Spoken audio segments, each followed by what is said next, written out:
ഞാൻ നാളെ പോകും. ഈ സെന്റൻസ് എങ്ങനെയാണ് അറബിയിൽ പറയാൻ നോക്കാം. ഞാൻ നാളെ പോകും എന്നതിൽ ആദ്യം ഞാൻ പോകും എന്ന് നോക്കാം. ഞാൻ പോകും എന്നതിന് അറബിയിൽ ബറൂഹ് എന്നാണ് പറയാം. ബറൂഹ്. ഇനി നാളെ, നാളേക്ക് എന്ത് പറയും? ബുക്ര.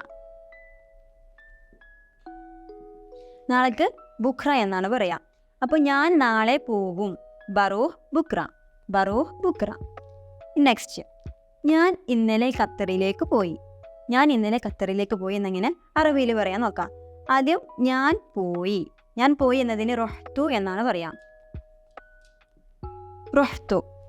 ഇനി ഇന്നലെ, ഇന്നലെ എന്നതിന് അംസ് എന്നാണ് പറയാം. അംസ്.